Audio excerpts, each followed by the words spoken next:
धर्म संस्कृत के ध्री धातु से बना है, जिसका अर्थ होता है धारण करने वाला।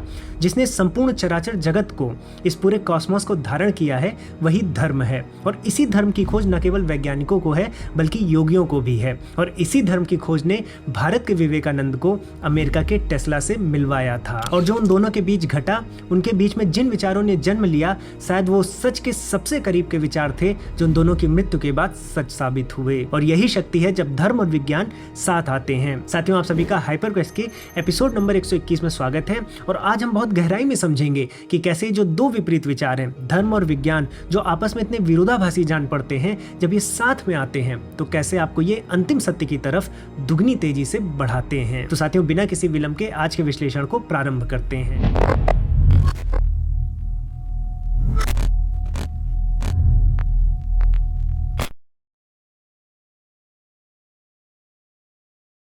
साथियों, विवेकानंद जी की निकोला टेस्ला से मुलाकात को इतिहास के पन्नों में स्वर्णिम अक्षरों से लिखना चाहिए, क्योंकि ये वो मुलाकात थी जिसने हिंदू दर्शन और आधुनिक विज्ञान के बीच में पैरेलल्स ड्रॉ किए। आइए सबसे पहले जानते हैं कि विवेकानंद जी अमेरिका पहुंचे कैसे। साथियों, 11 सितंबर के दिन 1893 में आप सभी को पता होगा कि स्वामी विवेकानंद जी ने अमेरिका के एक शहर शिकागो में एक ग्लोबल कन्वेंशन में पार्टिसिपेट किया था, जिसका नाम था वर्ल्ड पार्लियामेंट ऑफ रिलीजन्स। और ये कन्वेंशन 11 सितंबर से 27 सितंबर तक चला था। अब साथियों, इसमें हम सभी को पता है कि ये जो धर्म सम्मेलन था, इसमें विवेकानंद जी हिंदू सनातन धर्म को रिप्रेजेंट कर रहे थे। और यहाँ पर जो उनका वक्तव्य था वो बहुत ज्यादा फेमस होता है, खासकर जब वो अमेरिकन को एड्रेस करने के लिए सिस्टर्स और ब्रदर्स का प्रयोग करते हैं। और इसके लिए उनको 2 मिनट तक लगातार स्टैंडिंग ओवेशन भी मिला था। लेकिन ये सब प्री प्लान नहीं था। विवेकानंद जी की जो ये यात्रा थी, इसके विषय में बहुत ढेर सारी बातें हैं जो आपको नहीं पता होंगी।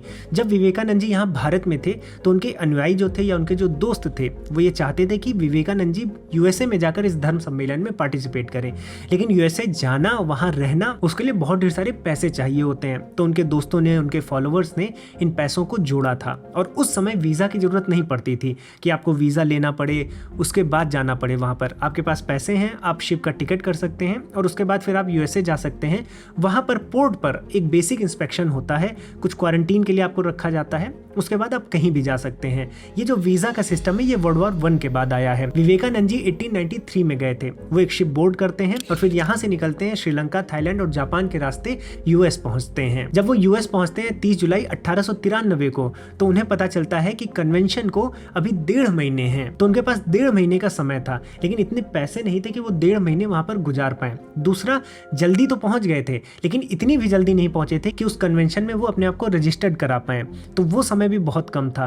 तो उनको ऐसा लगने लगा था कि वो गलत समय पर आ गए हैं, पैसे भी नहीं है और यूएस में उस कन्वेंशन को अटेंड भी करना है। ऐसे में वो करते क्या, या तो वो वापस आ जाते भारत। लेकिन चूंकि उनके फ्रेंड्स ने उनको भेजा था, तो वो चाहते थे कि इस कन्वेंशन को किसी तरह से अटेंड किया जाए। अब शिकागो में रहना बहुत महंगा था, इसलिए वो डिसाइड करते हैं कि वो बोस्टन जाएंगे और बोस्टन में रहेंगे 1 महीने तक। उसके बाद वो वापस शिकागो आएंगे और शिकागो में उस कन्वेंशन को अटेंड करेंगे। बोस्टन थोड़ा सस्ता था रहने के लिए, तो ये ऐसा प्लान करते हैं। लेकिन जब वो शिकागो से बोस्टन जा रहे होते हैं तो बीच रेलगाड़ी में उनको एक व्यक्ति मिलते हैं जो उनकी सहायता करते हैं। ये व्यक्ति होते हैं हार्वर्ड यूनिवर्सिटी के जॉन हेनरी राइट। और जॉन हेनरी राइट से जब बात करते हैं विवेकानंद जी, तो जॉन हेनरी राइट जान जाते हैं कि विवेकानंद जी बहुत गहरे व्यक्ति हैं और इतनी दूर से आध्यात्म की भूमि भारत से कोई व्यक्ति आया है जो धर्म सम्मेलन को अटेंड करना चाहता है, अपने वक्तव्यों को रखना चाहता है। यहाँ ऑब्वियस सी बात है कि विवेकानंद जी ने अपने व्यूज बताए होंगे उनको। तो यहाँ पर जॉन हेनरी राइट जब उनके अंदर मेरिट देखते हैं, तो फिर वो उनको और भी प्रभावशाली लोगों से जोड़ते हैं, रहने की व्यवस्था करते हैं, वापस शिकागो जाने का टिकट करते हैं, साथ में कुछ पैसे भी देते हैं। तो यहाँ पर जॉन हेनरी राइट जी ने उनकी मदद की थी। और बोस्टन में भी जाकर वो कई लोगों के घर पे रुके थे। तो बहुत से लोगों ने उनकी सहायता की थी और अंत में जाकर वो किसी तरह से शिकागो में उस कन्वेंशन में पार्टिसिपेट कर पाए थे। इसीलिए जब वो स्पीच देने खड़े होते हैं तो उनके मुंह से निकलता है कि my sister's and brothers of America. तो ये कोई प्री प्लान्ड स्टेटमेंट नहीं था, ये उनके दिल से निकली हुई आवाज थी। तो साथियों, ये तो हो गई विवेकानंद जी की जर्नी। यूएसए कैसे पहुंचे? जिस समय यूएसए में वो धर्म सम्मेलन को अटेंड कर रहे थे, उसी समय दूसरी तरफ निकोला टेस्ला शिकागो में ही एक दूसरा कन्वेंशन हो रहा था, दूसरा एक्सपोजिशन हो रहा था। उसका नाम था वर्ल्ड्स कोलंबियन एक्सपोजिशन, जिसको शिकागो वर्ल्ड्स फेयर भी कहते हैं। तो जहां एक तरफ विवेकानंद जी वेदांत का ज्ञान दे रहे थे, वहीं दूसरी तरफ निकोला टेस्ला अपनी साइंटिफिक इन्वेंशंस का डिमॉन्स्ट्रेशन कर रहे थे। और इस डिमॉन्स्ट्रेशन में वो वायरलेस लाइट और रोटेटिंग मैग्नेटिज्म की बात कर रहे थे। तो जहां 1893 में शिकागो शहर में विवेकानंद जी वेदांत के माध्यम से उस अल्टीमेट रियलिटी तक पहुंचने का प्रयास कर रहे थे, वहीं दूसरी तरफ 1893 में ही शिकागो में ही निकोला टेस्ला साइंस के कॉन्सेप्ट से खेल रहे थे और उस अल्टीमेट रियलिटी को हार्नेस करना चाह रहे थे। तो धर्म और विज्ञान एक ही भूमि पर एक ही समय में पैरेलली ग्रो कर रहे थे। अब इससे पहले विवेकानंद जी और टेस्ला ये दोनों आपस में मिले और इनके विचार टकराएं, उससे पहले समझते हैं कि इनके इंडिविजुअल विचार क्या थे, क्योंकि जो इनके इंडिविजुअल विचार थे उनमें इतनी ताकत थी कि वो दोनों आपस में टकराने से अपने आप को रोक नहीं पाए। अब साथियों 11 सितंबर 1893 में जो स्पीच विवेकानंद जी ने दी, उस स्पीच के बाद उनकी ख्याति इतनी बढ़ी कि उसके बाद उसी जगह पर उन्होंने कई ढेर सारी स्पीच अलग अलग दिनों पर दी। अब जो 11 सितंबर 1893 में स्पीच दी थी उसकी दो बातें बहुत महत्वपूर्ण हैं। पहला, वो ये मानते थे कि हम सभी का एक ग्लोबल रिलीजन होना चाहिए। मतलब हम इतने अलग अलग तरह के रिलीजन देखते हैं, क्रिश्चियनिटी देखते हैं, जुदाइज्म देखते हैं, हिंदुइज्म देखते हैं, इस्लाम देखते हैं। तो उन्होंने ये बताया कि इतने अगर हम वेरिएशन देख रहे हैं, इसका मतलब हम अल्टीमेट रियलिटी की बात नहीं कर रहे हैं। यदि हम एक अल्टीमेट रियलिटी की बात कर रहे हैं तो हर व्यक्ति के लिए वो एक ही होना चाहिए। इसलिए ग्लोबल रिलीजन की उन्होंने बात की थी। उसके बाद जहाँ वेस्ट में रिलीजन और साइंस को एंटी देखा जाता था, तो यहाँ पर विवेकानंद जी पैरेलल ड्रॉ करते हैं और वेदांत के माध्यम से समझाते हैं कि कैसे धर्म जो है वो विज्ञान ही है। अब विवेकानंद जी की इंसाइट्स इतनी पावरफुल थी, उनका बोलने का तरीका, साथ में जो उनका टॉपिक था कि किस तरह से धर्म और विज्ञान को हम पैरेलली रख सकते हैं और कैसे वो दोनों एक ही चीज को सॉल्व करते हैं, इससे उनका क्रेज इतना बढ़ा कि उसके बाद मीडिया ने भी विवेकानंद जी की इस स्पीच को बहुत तेजी से आगे बढ़ाया। अब यहाँ पर यह प्रश्न उठता है कि विवेकानंद जी के वेदांत में या उनकी धार्मिकता में ऐसा क्या साइंटिफिक था कि निकोला टेस्ला एक भगवा रंग का कपड़ा ओढ़े हुए मॉन्क से मिलने के लिए रेडी हो जाते हैं। तो साथियों 11 सितंबर 1893 के बाद 19 सितंबर को स्वामी जी फिर से एक स्पीच देते हैं और यहाँ पर वो वेदांत को, जो ब्रह्म है और जो मायावाद है, उसको साइंटिफिक दृष्टिकोण से समझाते हैं। अब वेदांत की फिलॉसफी कहती है कि ये जो संसार है, जो जगत है, ये मैनिफेस्टेशन है। ये मैनिफेस्ट होता है या अनमैनिफेस्ट होता है।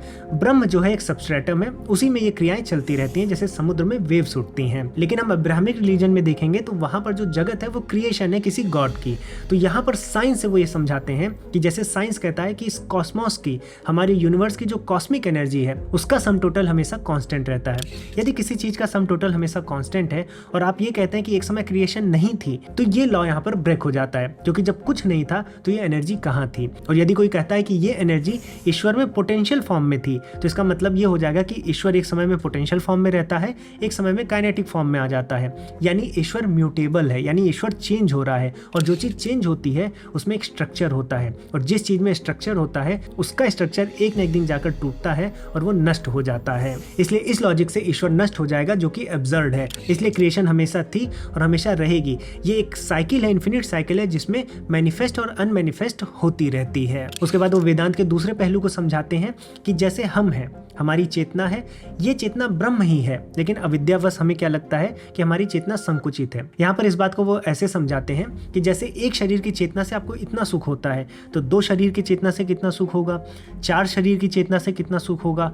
ऐसे ही अगर आपको 1000 शरीर मिल जाए और ऐसे यदि आपको पूरे कॉस्मोस की जो चेतना है वो मिल जाए तो कितना सुख होगा। इसका मतलब अगर आपको इन्फिनिट कॉन्शियसनेस मिल गई, सुप्रीम कॉन्शियसनेस, तो आपको इन्फिनिट ब्लिस भी मिलेगा और यही हमारे जीवन का पर्पस होता है। इसी बात को वो साइंस से समझाते हैं कि यदि एक वेदांती ये चाहता है कि उसकी जो जीव चेतना है वो सुप्रीम एब्सोल्यूट चेतना से मिल जाए, तो ये साइंस भी करता है। जब साइंस को वो परफेक्ट यूनिटी मिल जाएगी तो सारी प्रोग्रेस रुक जाएगी। जैसे यदि हम केमिस्ट्री लें और केमिस्ट्री में उस एलिमेंट तक पहुंच जाएं जिससे सारे एलिमेंट्स बने हों, तो वहां पर जाकर प्रोग्रेस रुक जाएगी। ऐसे ही अगर हम फिजिक्स में आए, उस एनर्जी या फोर्स तक पहुंच जाएं जिससे सारी एनर्जीज या फोर्स बनते हों, तो वहां पर प्रोग्रेस रुक जाएगी। ऐसी जो वेदांती है वो तब तक प्रोग्रेस करता है जब तक उस यूनिटी तक नहीं पहुंच जाता। तो अपने वेदांत के सिद्धांत को वो साइंटिफिक दृष्टिकोण से इस प्रकार से रखते हैं। और जब ये स्पीच हो रही होती है उसके 2 साल पहले निकोला टेस्ला भी अमेरिका में American institute of electrical engineers को भी स्पीच दे रहे होते हैं। आइए देखते हैं कि वो किस तरह से यूनिवर्स के विषय में सोचते थे।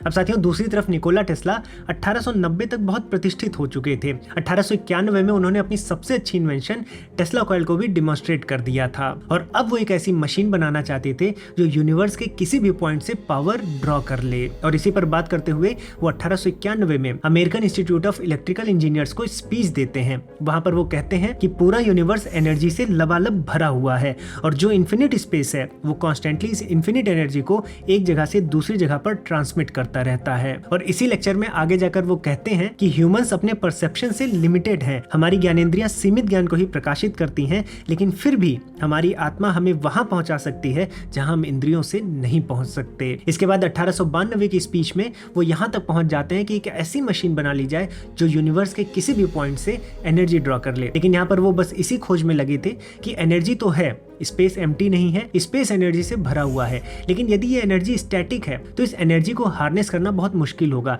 लेकिन यदि ये एनर्जी काइनेटिक है, डायनामिक है, तो इसको हम हार्नेस कर सकते हैं। और इस तरह के विचारों को रखते हुए निकोला टेस्ला को वेदांत के विषय में नहीं पता था, जो उन्हें बाद में विवेकानंद जी से पता चलता है, इसीलिए वो इतने प्रभावित होते हैं। अब दोनों के विचार यूनिवर्स को लेकर पैरेलली ग्रो कर रहे थे। आइए अब समझते हैं कि वो क्या घटनाएं हुई कि विवेकानंद और निकोला टेस्ला आपस में मिल सके। साथियों, 1893 की मल्टीपल स्पीचेस के बाद विवेकानंद जी और उनकी शिक्षाओं की ख्याति अमेरिका में बहुत तेजी से बढ़ने लगी और इस कारण से अमेरिका में उस समय जितने प्रभावशाली व्यक्ति थे, जो लीडिंग साइंटिस्ट थे, वो उनसे मिलने लगे। अब इसमें निकोला टेस्ला कैसे मिले, इसका डायरेक्ट प्रमाण तो हमारे पास नहीं है, लेकिन एक पत्र मिलता है विवेकानंद जी का, जिसके माध्यम से हम समझ सकते हैं कि निकोला टेस्ला से उनकी मुलाकात कैसे हुई। 13 फरवरी 1896 का यह पत्र है जो स्वामी विवेकानंद जी अपने दोस्त और शिष्य ईटी स्टडी को लिखते हैं। इस पत्र में वो बताते हैं कि रिसेंटली एक फ्रेंच एक्ट्रेस सारा बर्नार्ड के शो एजाइल को वो अटेंड करते हैं, जो कि भगवान बुद्ध की एक कहानी का फ्रेंचिफाइड वर्जन है। लेकिन शो जैसे खत्म होता है तो सारा बर्नार्ड ऑडियंस में स्वामी विवेकानंद जी को पहचान जाती हैं और विवेकानंद जी के पास आकर उनसे उनका इंटरव्यू करने की परमिशन मांगती हैं। जिसके बाद एक नोन की फैमिली रहती है जो इस कार्यक्रम को, इस इंटरव्यू को अरेंज कराती है और यहीं पर विवेकानंद जी बताते हैं कि सारा बर्नार्ड के साथ साथ उनकी मुलाकात निकोला टेस्ला से भी होती है। साथियों, उसके बाद पत्र से यह भी पता चलता है कि सारा बर्नार्ड ही वो थी जिन्होंने आगे भी निकोला टेस्ला और विवेकानंद जी की मीटिंग्स को मीडिएट किया था। उसके बाद कई पत्र हमें विवेकानंद जी के मिलते हैं और निकोला टेस्ला के भी मिलते हैं, जहां हमें दिखता है कि वो दोनों एक दूसरे से कितने प्रभावित थे। दोनों का एक दूसरे से प्रभावित होना ऑब्वियस भी था, क्योंकि जिस प्रकार से निकोला टेस्ला यूनिवर्स को देख रहे थे, विवेकानंद जी के वेदांत के विचार उससे रिजोनेट करते थे। आइए अब देखते हैं कि स्वामी विवेकानंद और निकोला टेस्ला के रूप में जब धर्म और विज्ञान मिलते हैं तो क्या होता है। साथियों, स्वामी जी और निकोला टेस्ला के बीच में जब बात हुई तो पहली बार निकोला टेस्ला ने यूनिवर्स को हिंदू दर्शनों के चश्मे से देखा और यहाँ पर विवेकानंद जी ने न केवल उनको वेदांत के ब्रह्म के माध्यम से, बल्कि सांख्य दर्शन के पुरुष और प्रकृति के माध्यम से भी ब्रह्मांड के विषय में बताया। क्योंकि निकोला टेस्ला जो थे वो एनर्जी और मैटर, ये जो डुअलिटी दिखती है नेचर की, इसमें बहुत ज्यादा इंटरेस्टेड थे और डुअलिटी का कॉन्सेप्ट हमें सांख्य दर्शन में बहुत अच्छे से दिखता है। इसलिए वेदांत को भी समझाया और सांख्य दर्शन को भी समझाया। और इन विचारों से निकोला टेस्ला इसलिए भी प्रभावित हुए क्योंकि जो उनके खुद के विचार थे वो उनके जो वेस्टर्न वर्ल्ड के विचार थे उससे नहीं मेल खाते थे, बल्कि जो ईस्टर्न वर्ल्ड के विचार थे, चाहे वो हिंदुज्म का विचार हो चाहे बुद्धिज्म का विचार हो, उससे ज्यादा मेल खाते थे। इसलिए वो विवेकानंद जी के बातों से बहुत प्रभावित हुए। पहले तो टेस्ला खुद मानते थे कि जो यूनिवर्स है और जो हम मैटर की बात कर रहे हैं, ये मैटर कुछ इंडिविजुअल चीज नहीं है। ऐसा नहीं है कि हम मैटर को अलग से कहीं फाइंड आउट कर लेंगे, मैटर बल्कि दूसरे मैटर से जुड़ा हुआ है। वो ये मानते थे कि जो पूरा ब्रह्मांड है ये एक कॉस्मिक वेब है, एक नेटवर्क की तरह है। जैसे न्यूटन मानते थे कि पूरा ब्रह्मांड क्या है, स्पेस है और उसमें मैटर छिटका हुआ है, यानी कि वॉइड है और मैटर है, यानी कि खाली जगह है और उसमें कुछ मैटर है जो एक दूसरे से जुड़ा हुआ नहीं है। लेकिन टेस्ला मानते थे कि हर एक मैटर दूसरे मैटर से जुड़ा हुआ है और उसको अगर हम लार्जर पिक्चर में देखें तो हमें एक कॉस्मिक वेब दिखेगा, यानी एक सिंगल यूनिटी दिखेगी मैटर की, यानी एक कॉस्मिक मैटर है जो कि इटर्नल है, इन्फिनिट है और उसी से तरह तरह के मैटर जन्म लेते हैं। और इस बात को अपने article the problem of increasing human energy में ह्यूमन इंटरेक्शंस के माध्यम से समझाते हैं। वो लिखते हैं कि यदि मुझे उंगली में चोट लगती है और मुझे पीड़ा होती है तो उंगली और मैं एक हुए। यदि मेरे दोस्त को चोट लगती है और मुझे पीड़ा होती है तो मैं और मेरा दोस्त एक हुए। इनफैक्ट मेरा दुश्मन भी अगर मरा पड़ा हो तो मुझे दुख होता है, जिसकी मैं तो बिल्कुल भी परवाह नहीं करता। तो यहाँ ह्यूमन इंटरेक्शंस के माध्यम से वो समझा रहे हैं कि हम एक दूसरे से कैसे जुड़े हुए हैं, ऐसे ही मैटर भी एक दूसरे से जुड़ा हुआ है। इसी को और सिंप्लीफाई करके वो आगे कहते हैं कि ये जो हम इंडिविजुअल मैन है या ये हमारी रेस है या इतने ढेर सारे नेशंस हैं, ये तो एग्जिस्टेंस में आते जाते रहेंगे, लेकिन इनके कोर में एक ह्यूमन एक्सपीरियंस हमेशा बना रहेगा। और ये ब्रह्म के कॉन्सेप्ट से बहुत मिलता जुलता है, यानी कि जो हम जगत देखते हैं, यहाँ का नानात्व देखते हैं, विभिन्न प्रकार की चीजें देखते हैं, ये बनती बिगड़ती रहती हैं, लेकिन जो सबस्ट्रेटम में एक चीज हमेशा बनी रहती है वो है ब्रह्म। अब ये तो निकोला टेस्ला के खुद के विचार थे। इसमें एक दूसरा विचार भी उनका जो था वो हिंदुइज्म के कुछ विचारों से मिलता जुलता था। वो ये मानते थे कि जो ब्रह्मांड है ऐसा नहीं कि एक बार जन्म लिया है और एक बार इसकी मृत्यु होगी। वो ब्रह्मांड को मानते थे कि ये बार बार मैनिफेस्ट होता है और बार बार अनमैनिफेस्ट होता है। मतलब जो साइक्लिक थ्योरी ऑफ यूनिवर्स है कि यूनिवर्स बार बार मैनिफेस्ट होता है, बार बार अनमैनिफेस्ट होता है, है इसमें भी वो बिलीव करते थे, भले वो हिंदुज्म को या बुद्धिज्म को ना पढ़े हों। 1899 में जॉन स्मिथ नाम का एक जर्नलिस्ट रहता है, वो उनका इंटरव्यू करता है और वहां पर वो अपने यूनिवर्स को लेकर जितने क्रेजी आइडियाज रहते हैं सारा शेयर करते हैं। और यहाँ पर भी वो बताते हैं कि वो मानते हैं कि जो क्रिएशन है ना तो उसकी कोई बिगिनिंग है और ना उसका कोई एंड है। और हम देखते हैं कि यही हिंदुज्म और बुद्धिज्म का कोर प्रिंसिपल है। और इसी इंटरव्यू में वो दोबारा एक्सप्रेस करते हैं कि वो मानते हैं कि इस पूरे यूनिवर्स में एक कॉस्मिक मैटर है, यानी एक सुप्रीम सब्सटेंस है और एक सुप्रीम एनर्जी है। यानी ये सुप्रीम सब्सटेंस और सुप्रीम एनर्जी जब साथ में आते हैं तो अलग अलग तरह के मैटर और अलग अलग तरह की एनर्जीज बनती हैं। यानी जीवन के अनगिनत रूप इन्हीं दो सुप्रीम तत्वों के मिलन से बनते हैं, जो कि हम सांख्य दर्शन में देखते हैं कि एक तरफ जड़ है जो कि कॉस्मिक सब्सटेंस है, प्रकृति है, और एक तरफ पुरुष है जो कि कॉस्मिक कॉन्शियसनेस है, जिसको निकोला टेस्ला कॉस्मिक एनर्जी की तरह देख रहे हैं। अब साथियों, ये जो इंटरव्यू होता है ये 1899 में हुआ है, तो यहाँ पर निकोला टेस्ला विवेकानंद जी से चूंकि मिल चुके हैं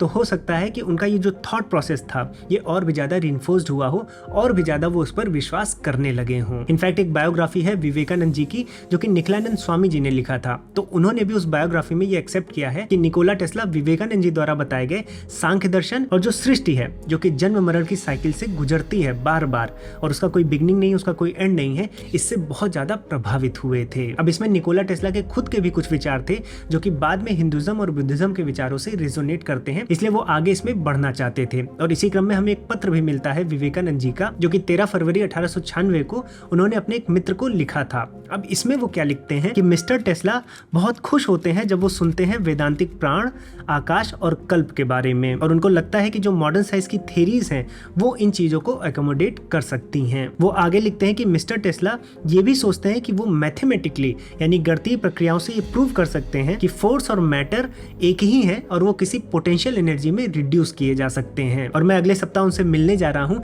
इस मैथमेटिकल डिमॉन्स्ट्रेशन को लेने के लिए। तो साथियों, यहाँ हम देख सकते हैं कि विवेकानंद जी को ऐसा लगने लगा था कि कहीं निकोला टेस्ला अगर ये प्रूव कर दिए मैथमेटिकली, साइंटिफिकली कि मैटर और एनर्जी इसेंशियली एक ही है, तो जो अद्वैत का सिद्धांत है वेदांत में उसको मैथमेटिकल सपोर्ट मिल जाएगा कि वेदों में जो गहरी बातें हैं उनको मॉडर्न साइंस के माध्यम से समझने का अवसर भी बनेगा। तो साथियों, अब आइए जानते हैं कि आगे क्या होता है।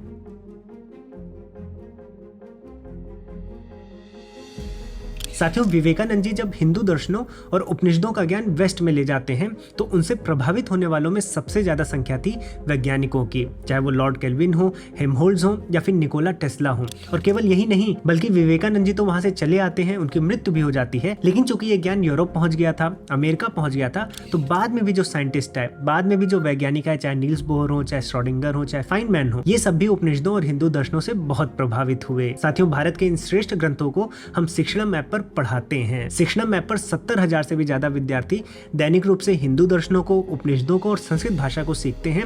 और अब हम यहाँ पर गुरुकुल के आचार्यों को भी जोड़ना प्रारंभ कर रहे हैं। और हमारी जो भारतीय फिलॉसफी है जो कि मोस्टली संस्कृत भाषा में लिखी गई है वो और भी अच्छे से समझ में आए, इसलिए हम अपने संस्कृत भाषा के कोर्स में रिकॉर्डेड वीडियोस के साथ साथ क्विजेस और नोट्स तो देते ही हैं, लेकिन आपको अनलिमिटेड लाइव सेशंस की भी व्यवस्था देते हैं। यानी कि आप आजीवन जितनी मर्जी आए उतने प्रश्न आप आचार्य जी से पूछ सकते हैं। ये लाइव सेशंस हम संडे को शाम को 7 बजे रखवाते हैं। साथियों, आप आज ही जुड़े और अगर आपको कोई समस्या आती है, कोई क्वेरी है, तो आप हमें इस नंबर पर कांटेक्ट भी कर सकते हैं। लिंक और डिटेल्स आपको नीचे कमेंट सेक्शन और डिस्क्रिप्शन बॉक्स में मिल जाएगी। आप जुड़कर देखें, हमारा आपको पूरा सपोर्ट रहेगा। साथियों, अब आइए वीडियो में आगे बढ़ते हैं। अब साथियों, यहाँ पर विवेकानंद जी ऐसे देख रहे थे कि जो वेदांत में ब्रह्म है वो साइंस में कहीं ना कहीं प्रूव हो जाएगा कि कोई एब्सोल्यूट एंटिटी होती है। उसके बाद जो साइंस में मैटर और एनर्जी है जिस पर पूरा काम होता है वो वेदांत में जो प्राण और आकाश है उससे एसोसिएट हो जाएंगे। यानी कि ब्रह्म और आकाश और प्राण, ये जो 3 चीजें हैं वो किसी एब्सोल्यूट और मैटर और एनर्जी के सदृश हो जाएंगे। अब यहाँ पर टेस्ला भी यही मानते थे कि wherever there is life there is a mass moved by force। तो यहाँ पर टेस्ला मान रहे हैं कि अगर जीवन है तो वहां पर मास है और फोर्स है। फोर्स को हम एनर्जी भी कह सकते हैं क्योंकि फोर्स के ही माध्यम से एनर्जी ट्रांसफर होती है। तो टेस्ला मैटर और एनर्जी को समझना चाह रहे थे, इसीलिए वो आकाश और प्राण जैसे तत्वों में बहुत ज्यादा दिमाग लगाने लगे। और चूंकि वो विवेकानंद जी से मिल चुके थे तो अब उन्हें ब्रह्म के विषय में भी पता था। यानी अब वो ये जान रहे थे कि मैटर और एनर्जी जो 2 चीजें समझ रहे थे। एक सुप्रीम मैटर है, एक सुप्रीम एनर्जी है, वो भी कहीं से आ रही है जिसको हम ब्रह्म कह सकते हैं। तो वो अब पीछे जाने लगे और विवेकानंद जी के विचारों से प्रभावित होकर वो मैथमेटिकली ये प्रूव करना चाहते थे कि मैटर और एनर्जी भी किसी एक कॉमन सोर्स से आ रहे हैं। अब यहाँ पर टेस्ला प्रयास तो करते हैं लेकिन वो इस बात को प्रूव नहीं कर पाते। उनके 10 साल बाद आइंस्टाइन जो है जब अपनी थ्योरी ऑफ रिलेटिविटी देते हैं तब वहाँ ये प्रूव करते हैं कि मैटर और एनर्जी एक ही चीज है, वो एक दूसरे में कन्वर्ट होते रहते हैं। अब ये थ्योरी आइंस्टाइन ने दे दी थी, लेकिन इसके साथ साथ धीरे धीरे क्वांटम फिजिक्स भी डेवलप हो रही थी और बाद में जब हम मैटर के अंदर घुसते चले गए, जब एटम तक पहुंचे, एटम के भी अंदर हम गए, न्यूट्रॉन, प्रोटॉन और इलेक्ट्रॉन तक पहुंच गए, उसके बाद जब उससे भी छोटे एलिमेंट्री पार्टिकल्स तक गए, चाहे वो मीजॉन्स हो, पायोन्स हो, तो वहां जाकर हमें एक चीज देखने को मिली। वो थी एक लिमिटेशन जहां तक आपको एलिमेंट्री पार्टिकल्स मिलते हैं, यानी कि हम मीजॉन्स और पायोन्स के अंदर नहीं जा सकते। ऐसा क्यों होता है? क्योंकि अगर आपको उनसे भी छोटे एलिमेंट्री पार्टिकल्स चाहिए तो आप क्या करते हैं, इन छोटे छोटे पार्टिकल्स को बहुत ढेर सारी ऊर्जा देते हैं और आपस में कोलाइड करवाते हैं। और जब ये कोलाइड होते हैं बहुत ढेर सारी एनर्जी के साथ, तो हमें ये आशा होती है, ये होप होती है कि ये और भी छोटे टुकड़ों में टूट जाएंगे, लेकिन ऐसा नहीं होता। जब मेसॉन्स और पायोन्स आपस में टकराते हैं बहुत ढेर सारी एनर्जी के साथ पार्टिकल एक्सीलरेटर्स में, तो ये क्या होता है, ये और एनर्जी प्रोड्यूस करते हैं। इसमें क्या होता है, ये जो एनर्जी प्रोड्यूस होती है ये नए पार्टिकल्स बना देती है उनके ही तरह। हो सकता है कि आपने दो मेसॉन्स की टक्कर करवाई हो और उनसे जो एनर्जी निकली हो उस एनर्जी से फिर पायोन्स बन गए हों। तो यहाँ पर ये देखा जाने लगा कि सब एटॉमिक लेवल पर जब पार्टिकल फिजिक्स में ये स्टडी की गई तो ये पाया गया कि एनर्जी होती है वो मैटर में फॉर्म करती है, मैटर एनर्जी में बदलता है और एनर्जी ही मैटर में बदलती है, यानी दोनों इसेंशियली एक ही हैं। और इसमें एक और बहुत इंटरेस्टिंग फाइंडिंग थी जब हम फोर्स की बात करते हैं, क्योंकि टेस्ला फोर्स के टर्म्स में ज्यादा बात करते थे। अगर आप फोर्स को भी देखें तो ये देखा गया कि जो फोर्स होता है वो भी मैटर की ही वजह से होता है। अगर आप बेसिक एग्जांपल भी ले कि दो इलेक्ट्रॉन्स आपस में रिपल्स करते हैं, यानी वो एक दूसरे से दूर भागते हैं, तो ऐसा नहीं है कि फोर्स जो दोनों में चार्ज है उसके कारण से वो दूर भाग रहे हैं, ऐसा कुछ चमत्कारिक हो रहा है। बल्कि होता क्या है कि जब दो इलेक्ट्रॉन पास में आते हैं तो एक इलेक्ट्रॉन से एक फोटोन निकलता है जो दूसरा इलेक्ट्रॉन एब्जॉर्ब करता है। तो जब एक से फोटोन निकलता है तो उसकी डायरेक्शन चेंज हो जाती है उस इलेक्ट्रॉन की, और जब दूसरा उसको एब्जॉर्ब करता है उस फोटोन को तो उसकी भी डायरेक्शन चेंज हो जाती है और वो दूर दूर चले जाते हैं। तो ऐसा नहीं है कि दो सिमिलर चार्ज जब पास में आते हैं तो वो बस चमत्कारिक रूप से एक दूसरे से दूर जा रहे हैं, नहीं, उनके बीच में मैटर की स्वैपिंग होती है, उनके बीच में कोई ना कोई मटेरियल इंटरेक्शन होता है जिससे फोर्स बनते हैं, यानी कि फोर्स भी मैटर है और मैटर एनर्जी है। तो अल्टीमेटली ये सारी चीजें जो होती हैं वो एक जगह पर जाकर सिमट जाती हैं, यानी फोर्स मैटर है, मैटर एनर्जी है, एनर्जी ही मैटर है और यही मैटर फोर्स है। तो एक तरह से यहाँ पर अद्वैत की भावना हमें सामने दिखती है और यहाँ पर भौतिक विज्ञान में एक नया दृष्टिकोण उत्पन्न होता है। अभी तक हमें क्या पढ़ाया गया है स्कूल्स में, कॉलेजेस में, कि जब आप चुंबक देखते हैं तो उसके चारों ओर मैग्नेटिक फील्ड्स होती हैं, कोई चार्ज पार्टिकल देखते हैं तो उसके चारों ओर इलेक्ट्रिक फील्ड्स होती हैं, या फिर हम मास देखते हैं तो मास के चारों ओर क्या होता है, ग्रेविटेशनल फील्ड्स होती हैं। तो हमें इस तरह से चीजें बताई गई हैं। लेकिन इसको देखने का एक दूसरा तरीका भी ये है कि जब हम कहते हैं कि चुंबक के चारों ओर मैग्नेटिक फील्ड है तो हम ये भी कह सकते हैं कि मैग्नेटिक फील्ड है और सेंटर पे चुंबक है। चूंकि मैग्नेटिक फील्ड सेंटर में बहुत ज़्यादा कॉन्सेंट्रेटेड है, बहुत ज़्यादा है, इसलिए वहाँ पर वो मैटर के फॉर्म में आ गई है। यानी फील्ड्स होती हैं, जैसे जैसे उनका कॉन्सेंट्रेशन बढ़ता जाता है तो जहाँ पर सबसे ज़्यादा कॉन्सेंट्रेशन होता है वहाँ पर वो मैटर में बदल जाती हैं। और क्वांटम फिजिक्स में हमें पता चला है कि पूरा का पूरा जो स्पेस है वो खाली नहीं है, वो लबालब भरा हुआ है क्वांटम फील्ड से, जो कि मैटर को मैनिफेस्ट करती हैं। और यही हिंदू दर्शनों का भी विचार है कि एक कॉमन सबस्ट्रेटम है ब्रह्म, जिसके अंदर यह शक्ति है कि वो जड़ और चेतन दोनों को मैनिफेस्ट कर पाए। ब्रह्म की इसी शक्ति को हम सांख्य दर्शन में महत कह देते हैं, यानी कॉस्मिक इंटेलिजेंस कह देते हैं। तो साथियों, आप देख रहे होंगे कि विवेकानंद जी और टेस्ला जी के मिलने से हम जो सत्य की तरफ है कितनी तेजी से आगे गए और कितने नजदीक पहुंच गए, इसका आप आभास कर पा रहे होंगे। तो जो लोग धर्म और विज्ञान को दूर दूर रखना चाहते हैं, जो केवल विज्ञान के साथ चलना चाहते हैं वो भी मूर्ख हैं, जो केवल धर्म के साथ चलना चाहते हैं वो भी मूर्ख हैं, क्योंकि आपको धर्म या फिलॉसफी बताती है कि चीजें क्यों होती हैं, इस बात के लिए आपको एक थॉट प्रोसेस देती है, जबकि विज्ञान हमें समझाता है कि चीजें कैसे होती हैं। तो हमें दोनों चाहिए कि हमें ये भी पता हो कि कैसे हो रही हैं और हमें ये भी पता हो कि क्यों हो रही हैं। इसलिए धर्म और विज्ञान का संगम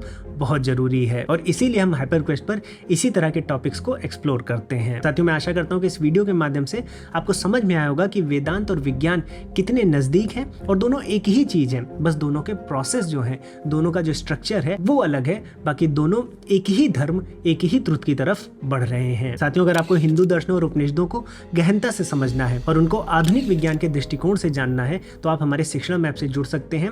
मैं वहां पर आपको योग दर्शन, सांख्य दर्शन, उपनिषद हो गए जैसे प्रश्न उपनिषद है, ईशावास्य उपनिषद है, इन सभी को बहुत अच्छे से पढ़ा रहा हूँ। और साथियों इस वीडियो को भी अपने दोस्तों में, अपने परिवारजनों में जरूर साझा करिएगा, जिससे आपको समझ में आए कि धर्म जो है वो विज्ञान के एंटी नहीं है। ये एक वेस्टर्न थॉट है कि जो रिलीजन है और साइंस है वो एंटी है और ऑपोजिट है, लेकिन भारतीय ज्ञान परंपरा में जो भारतीय फिलॉसफीज रही या दर्शन रहे हैं, चाहे वो सनातन धर्म के दर्शन हो चाहे बुद्धिस्ट फिलॉसफीज हो, वो हमेशा विज्ञान के साथ आगे बढ़ी हैं। साथियों अगर आपने चैनल को सब्सक्राइब नहीं किया है तो चैनल को भी सब्सक्राइब कर ले। इस वीडियो को, इस टॉपिक को अब मैं दूंगा विराम। अब मैं मिलूंगा एक नई वीडियो में नए टॉपिक के साथ। तब तक के लिए जय श्री राम।